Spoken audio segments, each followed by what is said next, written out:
अस्सलाम वालेकुम दोस्तों। मैं हूं डॉक्टर जमील अहमद और आज हम अपनी न्यू टॉपिक पढ़ेंगे एफसीपीएस से related, that is coagulation pathways and coagulation factors related questions. अब वैसे देखा जाए तो बहुत ही ये सिंपल टॉपिक है, लेकिन इससे रिलेटेड जो क्वेश्चंस आते हैं ना, वो अक्सर कैंडिडेट्स को कंफ्यूज कर देते हैं। तो हमने सोचा कि इस पर भी एक वीडियो लेक्चर बनाया जाए ताकि कैंडिडेट्स के लिए इसे समझना आसान हो जाए। देखें, ये जो फिगर हमने यहाँ पे लगाई है, ये है कोगुलेशन कैस्केड के पाथवेज की। एक होते हैं कॉमन फैक्टर्स, एक होते हैं इंट्रिंसिक पाथवे में इंट्रिंसिक फैक्टर्स, और एक होते हैं एक्सट्रिंसिक पाथवे में एक्सट्रिंसिक फैक्टर्स। ओके। अब क्या चक्कर है कि इंट्रिंसिक पाथवे हो या एक्सट्रिंसिक पाथवे हो, दोनों जब भी एक्टिवेट होंगे तो इन द एंड वो कॉमन पाथवे या कॉमन फैक्टर्स को ही एक्टिवेट करके कोगुलेशन का प्रोसेस कंटिन्यू करेंगे। तो हमने ये भी याद करना है कि कौन से फैक्टर्स कौन से पाथवे में इंक्लूडेड हैं, और उनसे रिलेटेड जो क्लिनिकल पॉइंट्स हैं वो भी ध्यान में रखनी है। अब देखें, ये जो कॉमन पाथवे है, इसमें कॉमन फैक्टर्स होते हैं। कॉमन फैक्टर्स को याद करने का आसान तरीका क्या है? कॉमन फैक्टर्स या तो बजाते खुद 10 होगा, या 10 की डिवीजन वाला नंबर होगा। सपोज 10 को या तो 10 डिवाइड करता है, या फिर 10 को डिवाइड करता है 5, 10 को डिवाइड करता है 2, 10 को डिवाइड करता है 1। 10 को 3 डिवाइड नहीं करता है, इसलिए वो कॉमन पाथवे में नहीं है। 10 को 4 डिवाइड नहीं करता, वो कॉमन पाथवे में नहीं है। 10 को 6 डिवाइड नहीं करता, वो कॉमन पाथवे में नहीं है। 7, 8, 9 ये भी कॉमन पाथवे में नहीं है। सो सिर्फ चार फैक्टर्स हैं वो चार इंक्लूडेड कॉमन फैक्टर्स। वो कौन से हैं? 1, 2, 5 एंड 10। ओके। ओवरऑल दूसरे तरीके से देखा जाए कि इन तीनों की मल्टीप्लीकेशन का रिजल्ट जो है वो भी 10 आता है। 1 into 2 into 5 is equal to 10। तो इस तरह से भी आप याद कर सकते हैं। This is the common pathway. अब समझे जरा, अगर इंट्रिंसिक पाथवे एक्टिवेट हो, पहले उसके जरिए कोगुलेशन स्टार्ट हो, तो भी क्या होगा कि कॉमन पाथवे का फैक्टर 10 एक्टिवेट होगा। अगर एक्सट्रिंसिक पाथवे एक्टिवेट हो तो भी कॉमन पाथवे का फैक्टर 10 एक्टिवेट होगा। यानी दोनों तरफ से जो कॉमन एक्टिवेशन होनी होगी वो होगी कॉमन पाथवे की, इसीलिए इसे कॉमन पाथवे का नाम दिया गया। अब जो इंट्रिंसिक पाथवे है, उसमें एक फैक्टर होता है that is called age factor 12। Factor 12 का दूसरा नेम है हेजमैन फैक्टर। ये हमने लिखा है, जिसे कॉन्टेक्ट फैक्टर भी कहते हैं। ओके। अब कॉन्टेक्ट फैक्टर हेजमैन फैक्टर को क्यों कहते हैं? कॉन्टेक्ट फैक्टर क्यों? जब भी एंडोथीलियम में यानी ब्लड वेसल्स के अंदर इंट्रिंसिक जब इंजरी आती है एंडोथीलियम के अंदर, तो एंडोथीलियम जैसे ही रिमूव होगा तो एंडोथीलियम के अंदर सब एंडोथीलियल कोलेजन, जिसे हमने SEC के नाम से शो किया है, सब एंडोथीलियल कोलाजन, ये एक्सपोज होगा। जैसे ही ये एक्सपोज होगा तो इसके कांटेक्ट में आते ही फैक्टर 12 एक्टिवेट हो जाएगा। That's why Hageman factor is also named as contact factor. जैसे ही फैक्टर 12 एक्टिवेट होगा, it will activate factor 11, it will activate factor 9, factor 8। इन सारे के सारे फैक्टर्स को एक्टिवेट करता जाएगा। इनके नेम्स आपके सामने हमने रख दिए हैं, आपने याद करना है। ओके। फैक्टर 8 का फैक्टर जो 8 है उसको एंटी हीमोफिलिक फैक्टर कहते हैं, फैक्टर 9 को क्रिसमस फैक्टर कहते हैं, इस तरह से। और फैक्टर 10 के लिए याद रखें कि इसे स्टुअर्ट प्रोवर फैक्टर या स्टुअर्ट फैक्टर भी कहा जाता है। ठीक है। तो ये बात हमें समझ में आ गई, यानी फैक्टर 12 या Hageman factor is activated due to injury in the endothelium and exposure of subendothelial collagen. Subendothelial collagen के एक्सपोजर की वजह से, कांटेक्ट की वजह से एक्टिवेशन होती है। ये बात जहन में रखिएगा। इसी वजह से इसे क्या कहा जाता है? इंट्रिंसिक पाथवे ऑफ कोगुलेशन, यानी ब्लड वेसल का इंट्रिंसिक इशू होता है। इस वजह से इसे इंट्रिंसिक, जो इस पाथवे को एक्टिवेट करता है, इस वजह से इंट्रिंसिक पाथवे कहा जाता है। जबकि प्रोटीन होती है दैट इज टिश्यू फैक्टर, जो टिश्यू फैक्टर है दैट एक्टिवेट्स एक्सट्रिंसिक पाथवे, या टिश्यू फैक्टर या टिश्यू थ्रोम्बोप्लास्टिन जिसे टीटी लिखा गया है, दैट विल एक्टिवेट फैक्टर 7 जिसे स्टेबल फैक्टर कहा जाता है, इसे एक्टिवेट करेगा, और factor 7 will activate Stuart factor यानी फैक्टर 10 को एक्टिवेट करेगा। ये बात हमने समझ। अब tissue factor is extrinsic to the blood vessel, यानी ब्लड वेजल के अंदर से रिलीज नहीं होता बल्कि टिश्यूज रिलीज करते हैं जहां पे डैमेज वगैरह हुआ हो। So that's why this pathway is called as extrinsic pathway. अब देखें फैक्टर 7 इस तरफ आ गया, उसके अलावा 12 तक जितने फैक्टर्स हैं जो कॉमन पाथवे में इंक्लूडेड नहीं है वो इस तरफ आ गए, यानी इंट्रिंसिक पाथवे की तरफ।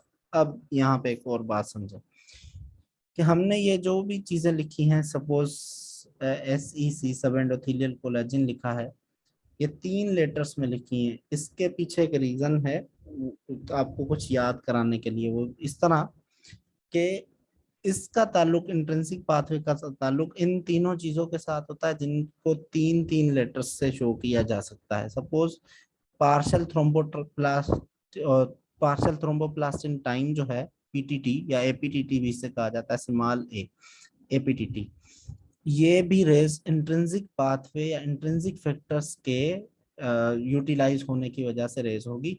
हेपरिन की जो थेरेपी है that will increase APTT, okay, और इंट्रिंसिक जो फैक्टर्स हैं कोगुलेशन के उनको यूटिलाइज करवाएगी, ठीक है।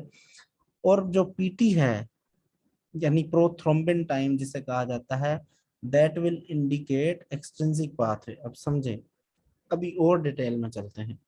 हमने क्या कहा कि इंट्रिंसिक पाथवे एक्टिवेट होगा तो भी ये in the end common pathway को एक्टिवेट करेगा, एक्सट्रिंसिक पाथवे एक्टिवेट होगा तो भी ये कॉमन पाथवे को इंडिकेट करेगा। आपके पास जो क्वेश्चन आते हैं ना वो इस तरह आते हैं, APTT shows which factors utilization, तो उसमें APTT सिर्फ इंट्रिंसिक पाथवे के फैक्टर्स को नहीं बल्कि कॉमन पाथवे के फैक्टर्स को भी यूटिलाइज करती है। तो उसमें आपने जो APTT will raise in deficiency of और यूटिलाइजेशन ऑफ, तो इनमें से जो जो हैं यानी इंट्रिंसिक फैक्टर्स और प्लस में कॉमन फैक्टर्स, ये सारे के सारे उसके आंसर में आएंगे। और अगर PT के बारे में पूछता है कि PT is raised in factor 7 की डिफिशियंसी, 10, 5, 2, 1, इन सब की डिफिशियंसीज या यूटिलाइजेशन में ये रेज होगा। अब रही बात वारफरिन की, तो वारफरिन के बारे में हम पढ़ते हैं after studying about the vitamin के। अब विटामिन के पे कुछ फैक्टर्स डिपेंडेंट होते हैं। कौन से फैक्टर्स विटामिन के पे डिपेंडेंट होते हैं? उनके लिए एक निमोनिक है that is CS1972, protein C and protein S। Factors 19 में 1 जो है दैट इंडिकेट्स फैक्टर 10 यानी स्टुअर्ट फैक्टर, फैक्टर 9, 7 एंड 2, यानी ये जो फैक्टर्स हैं दीज फैक्टर्स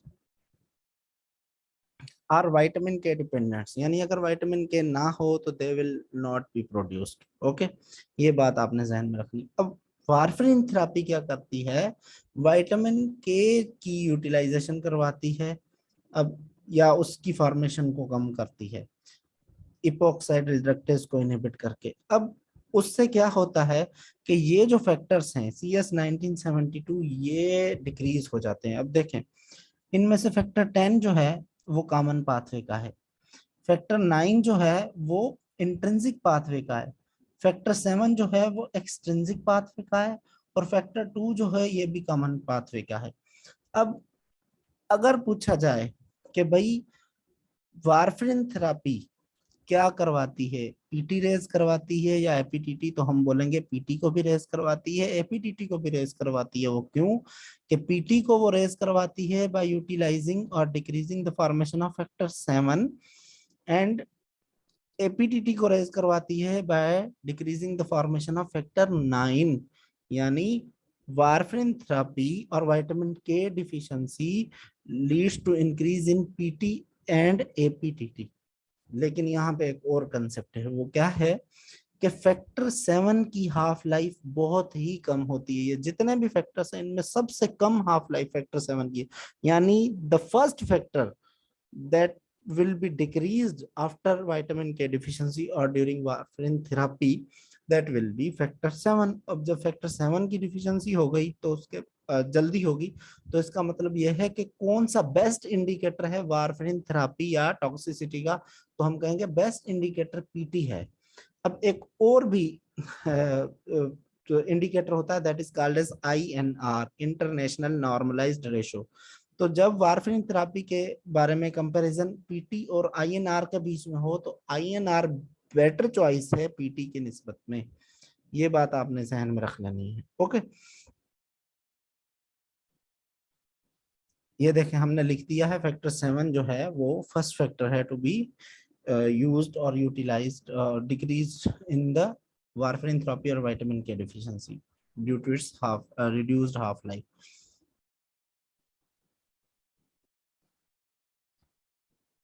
उसके बाद क्या होता है कि एक और क्वेश्चन पूछा जाता है कि भाई जो फैक्टर्स जिनके बारे में हम पढ़ रहे हैं फैक्टर 1 से फैक्टर 13, इनमें से सारे के सारे जो फैक्टर्स हैं ना they are formed in the liver except 2 factors. कौन से फैक्टर्स हैं?